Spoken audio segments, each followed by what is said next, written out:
पन्नों में जो लिखा नहीं, उसी में छुपी है असली कहानी। आज हम इतिहास की परतें हटाकर दिखाएंगे आपको एक ऐसी अनकही दास्तां जिसने सब बदल दिया था, पर जिसके बारे में कोई नहीं बोलना चाहता। जी हाँ दोस्तों, आज की अनकही दास्तां में अभिनंदन है आपका और अभिवादन स्वीकार कीजिए। दरअसल सारे जहां से अच्छा एक नज्म जिसने देश को जोड़ा और एक शायर जिसकी कलम ने हिंदुस्तान के हर बच्चे को देशभक्ति सिखाई। पर क्या विडंबना है कि यही शायर आगे चलकर एक ऐसी सोच का जन्मदाता बना जिसने भारत को दो हिस्सों में बांट दिया। जी हाँ, ये कहानी है मोहम्मद इकबाल की, प्रतिभा की और त्रासदी की। तो आज की अनकही दास्तां में मोहम्मद इकबाल के बारे में हम बात करेंगे। दरअसल 200 साल की गुलामी में कई आवाज़ें उठी। किसी ने तलवार से, किसी ने कलम से लड़ाई की, और उन्हीं में एक शख्स जिसे हम कभी सारे जहां से अच्छा के शायर के रूप में जानते हैं, तो कभी दो राष्ट्र सिद्धांत का जनक कहते हैं। आखिर हकीकत क्या है? क्या इकबाल ने सच में भारत के बंटवारे का सपना देखा था, या हम एक गलतफहमी में जी रहे हैं?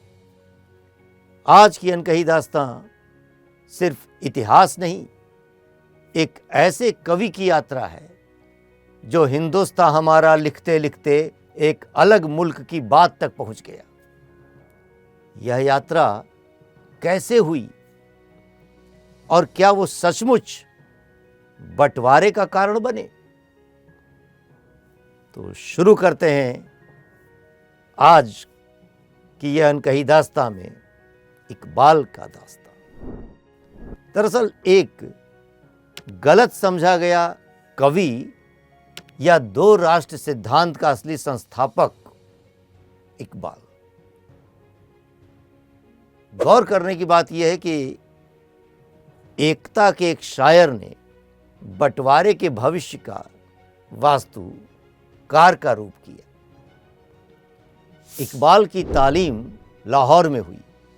वो ओरिएंटल कॉलेज में अरबी पढ़ाते थे और आगे चलकर दर्शन शास्त्र के उस्ताद बने। 1904 में उन्होंने वह नज्म लिखी जिसकी पहली पंक्ति आज भी देशभक्ति का पर्याय है। सारे जहां से अच्छा हिंदुस्तान हमारा। बच्चों को संबोधित यह कविता भारत को एक बाग और लोगों को बुलबुल कहती है। एक ऐसा हिंदुस्तान जो धार्मिक सीमाओं से ऊपर उठकर साझी पहचान को अपनाता है। क्रांतिकारियों और स्वतंत्रता सेनानियों के बीच यह नज्म एकता के प्रतीक की तरह फैल गई।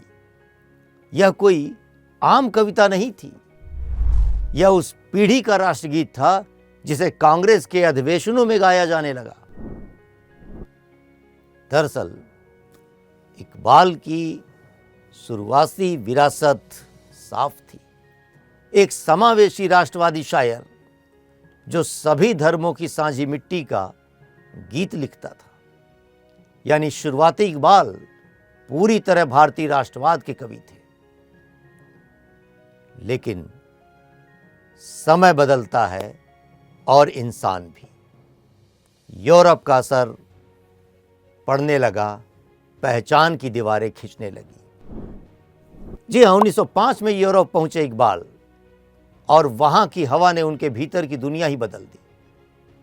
नीत्शे, बर्गसन और यूरोपीय राष्ट्रवाद, इन सब ने मिलकर उनके मन में मुस्लिम पहचान को अलग ढंग से परिभाषित करना शुरू किया।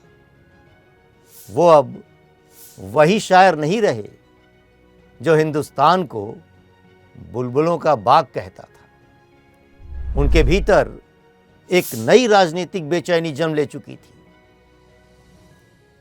इसलिए अब यह जानना जरूरी है कि इकबाल बदले क्यों। दरअसल इसके 4 बड़े कारण समझ सकते हैं। पहली बात तो जब 1905 और 8 के दौरान यूके में वे पढ़ाई करने गए तो यूरोप की राजनीति, पश्चिमी राष्ट्रवाद और औपनिवेशिक चालें, उन्होंने मुसलमानों की स्थिति को लेकर चिंता व्यक्त की। तो दूसरी तरफ भारत में लीग और कांग्रेस का बढ़ता तनाव। वो देख रहे थे कि संख्या बल की राजनीति में मुसलमानों की जगह घटती जाएगी, क्योंकि लोकतंत्र में तो संख्या बल होता है। उस समय तीसरी एक बात की, जो मुसलमानों की आर्थिक पिछड़पन की रिपोर्ट थी, वे मानते थे कि हिंदू समाज तेजी से आधुनिक बन रहा है और मुस्लिम समाज पिछड़ रहा है। तो चिंता स्वाभाविक थी मुसलमानों को लेकर, और सबसे बढ़कर धार्मिक पहचान का एक दार्शनिक महत्व भी उनके ज़हन में समा गया था। इकबाल के यहाँ एक रूहानी समाज की अवधारणा मजबूत हो रही थी। इसलिए इकबाल का बदलाव अचानक नहीं था, यह धीरे धीरे विचारों का झरना था जो बहकर एक नए सागर में मिलता गया। और फिर लौटकर भारत आते हैं और अलगाव की एक दिशा की तरफ आगे बढ़ते हैं। लाहौर लौटे इकबाल अब भीड़ से बहुत आगे की सोच रहे थे, पर उनकी सोच अब एकता नहीं, अलगाव की ओर मोड़ ले चुकी थी। उनकी शायरी, जो कभी मेलजोल की मसाल थी, अब हम और वो की लकीरें खींचने लगे। वो राजनीति में आए, पंजाब लेजिस्लेटिव काउंसिल के सदस्य बने और मुसलमानों को एक अलग राजनीतिक इकाई के रूप में देखने लगे। उनके विचार अब सिर्फ साहित्य नहीं रहे, सियासत का ईंधन बन चुके थे। वे अब कह रहे थे, कौमें मजहब से बनती हैं, और यही विचार आगे चलकर उपमहाद्वीप की किस्मत लिखेगा। 1908 के बाद इकबाल की कविताएं बदली।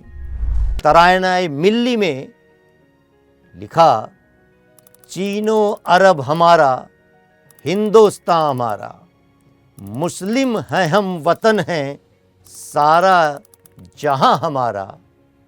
तो गौर कीजिए, यहाँ भारत की जगह पूरी उम्मत स्थापित हो गई, यानी उनकी पहचान का दायरा भारत से बड़ा होकर इस्लामी विश्व में फैल गया। अब मानव की जगह इस्लाम प्रतिष्ठित हो गया। और फिर वक्त आया वह 1930 का इलाहाबाद का ऐतिहासिक सत्र, इतिहास बदलने वाला भाषण, और जो भारत के नक्शे में तूफान ले आता है। जी हाँ, 1930 में मुस्लिम लीग का इलाहाबाद सत्र, और यहाँ पर अध्यक्ष के रूप में इकबाल मौजूद थे।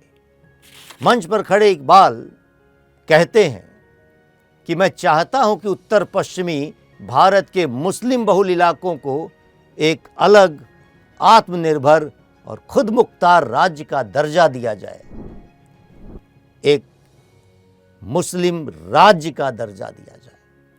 यही वह बीज था जिससे पाकिस्तान की वैचारिक जड़ निकली। इकबाल ने पहली बार सदियों पुरानी साझी संस्कृति के बीच सीधी सीधी राजनीतिक दीवार खड़ी की। इकबाल ने साफ साफ अलग मुल्क की बात नहीं की थी। इकबाल ने कहा था, हमें पहचान चाहिए पर जुदाई नहीं, हमें सम्मान चाहिए पर सरहदें नहीं। पर वक्त की आंधियों ने उन सुरों को बदल दिया और इतिहास ने उन्हें वो दर्जा दिया जो शायद उनका मकसद ही नहीं था। तो अब दौर आगे बढ़ा और फिर दौर 1930-33 का कैम्ब्रिज यूनिवर्सिटी के छात्र चौधरी रहमत अली ने नाउ एंड नेवर एक पुस्तक लिखकर पाकिस्तान की अवधारणा सामने कर दी। मोहम्मद इकबाल ने जिन्ना को खत लिखा और वो उसमें साफ लिख रहे थे कि हिंदू और मुसलमान दो राजनीतिक राष्ट्र हैं। जिन्ना के लिए यह विचार एक दिशा, एक औजार और आगे चलकर एक आंदोलन बन गया। इकबाल के शब्द अब इतिहास की स्याही बन रहे थे और यह स्याही आगे चलकर खून में बदलने वाली थी। 1938 में इकबाल चले गए, लेकिन विचारों की विरासत जिंदा थी और बहुत ताकतवर होकर उभरी। बस 2 साल बाद 1940 में मुस्लिम लीग के लाहौर अधिवेशन में पाकिस्तान रेजोल्यूशन पारित कर दिया गया, बिल्कुल उसी ढांचे में जिसकी बुनियाद इकबाल रख चुके थे, अर्थात एक पाकिस्तान के निर्माण की अवधारणा आकार ले चुकी थी। और फिर 1947 का वह दौर जहां हिंसा, आग, खून, पलायन, लाखों परिवार उजड़ गए। इतिहास पीछे मुड़कर देखता है और पाता है कि इस दरार की पहली रेखा एक शायर की चिंताओं से निकली थी, एक ऐसी सोच जो एक शायद नेक इरादे से पैदा हुई, लेकिन नतीजा पूरी सभ्यता का दर्द बन गया। तो समझिए, इकबाल एक प्रतिभाशाली शायर थे, पर उनका सफ़र यह सिखाता है कि विचारों की शक्ति कभी कभी इतिहास की सबसे खतरनाक ताकत बन जाती है।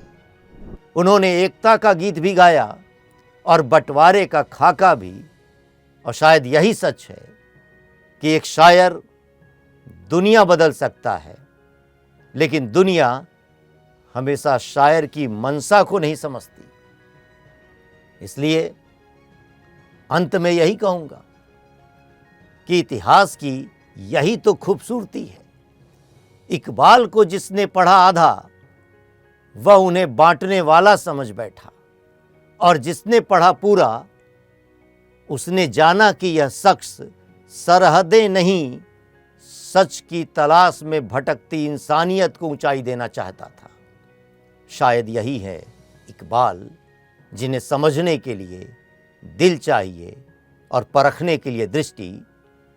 मुकद्दर नहीं बदलते शेरों से, पर शेर इंसानों को जरूर बदल देते हैं, और बदल गया वह भारत का इतिहास। तो आज की अनकही दास्तां में यहीं मिलते हैं आपसे फिर अगली दास्तां में।